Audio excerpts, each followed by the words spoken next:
one of my favorite interviews of all time was with the great, now late Jack Welch. Jack grew GE's market value from $12 billion in 1981 to $410 billion, a growth value of over 4,000% when he retired 20 years later. But all that might not have been if he hadn't had an emotionally intelligent leader when he was still an up-and-comer. In 1963, when Welch was still in his mid-20s, he was the manufacturing head of a pilot plant producing a new plastic.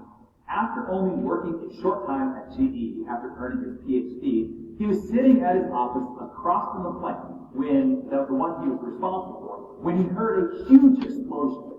When he looked out his window, he saw massive pillows of smoke. The roof was blown completely off and destroyed, and there was shattered glass everywhere. Incredibly, nobody was hurt.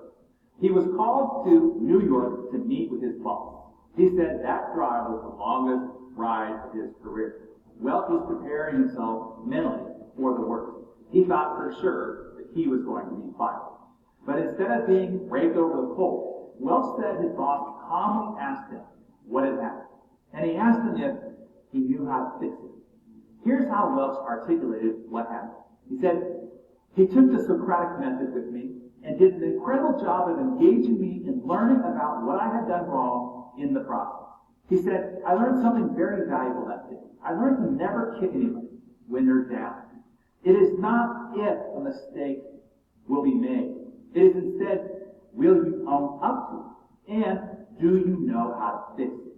If so, mistakes are forgivable. Lack of accountability, not being solution-oriented, that is not forgivable." Instead of firing Welch, the boss was empathetic, and he turned an expensive mistake into both a lesson for Welch and an opportunity for GE to innovate. In the end, the failed project resulted in a better product than GE's risk-averse competitors. And the boss successfully groomed the emotional intelligence of what would become one of the greatest business icons of the century.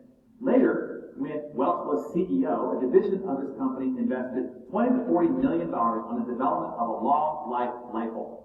Jack said it was perfect for the new environmental movement. It was energy efficient, it was long-lasting, but it was before its time. It was expensive, costing $10.95 each, and the project fell under its own weight, and it had to be shut down. Welch, instead of rolling heads and criticizing the $20 to $40 million failure for the executives that led it, he instead threw the 74 executives who were part of that project a party, a dance. They held a big dance, and he gave them all VCRs as a gift, back when that was a thing. They celebrated, as Jack put it, quote, "a great idea, well executed, to earth." He said the best thing about that was they told that story 10,000 times to serve as an example, to not be risk averse. He said, we wanted to ingrain in our culture that you can try something and miss and still be considered a hero. Jack learned that the one thing that can kill a culture of innovation is the F word, fear. That emotional intelligence that he learned from his boss in his mid-20s made the 4,000%, $398 billion growth that Jack led later possible. In the 21st century, the skills you need to be successful are constantly changing. What you are doing now and how you are doing it now, you probably didn't even do just a few years ago. Am I right? I mean, think about it. But the one constant through it all, now and forever, will be EQ. Knowing how to relate, motivate, and influence others. An exhaustive study from the Leadership Center for Creative Leadership has proven that 75% of business or careers are derailed for reasons related to emotional competence, including the inability to handle interpersonal problems, unsatisfactory team leadership during times of difficulty or conflict, or the inability to adapt to change or engender trust. In other words, this is make or break stuff. Now, here's your challenge as a leader.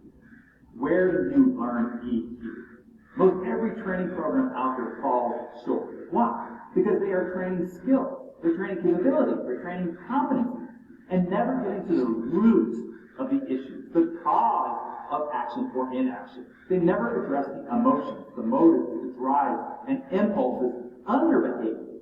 They don't address why people do what they do or not do what they should do. Why do people not follow through when they promise that they would? Why do people have conflict with certain people and not others? Why don't people perform to the potential that you know that they have? You see, all those factors are factors of emotional intelligence, not intellectual capacity. This is why you see intellectual geniuses end up broke, lonely, and destitute. And people who are, let's say, not necessarily mental giants, end up incredibly successful and powerfully influential. Learning to become an emotionally intelligent leader is what the Hero's Journey curriculum is built on. How to enroll others into your mission, into your cause, into your goals. How to build a culture of fearless innovation.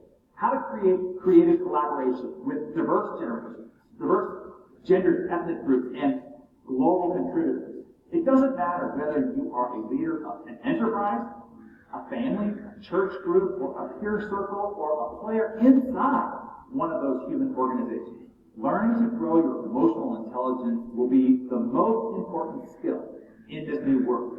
I invite you to join us on this epic learning adventure. We will be taking together to develop you into a modern leader and a positive influence to all around you. So tell us, and take out your Darin Daily Journal. When did a leader demonstrate great EQ by showing you some grace and empathy when you failed or made a mistake? I'd love to hear your real-world situations and stories. Write down some notes in your Darin Daily Journal, and then share that with us in the comments below.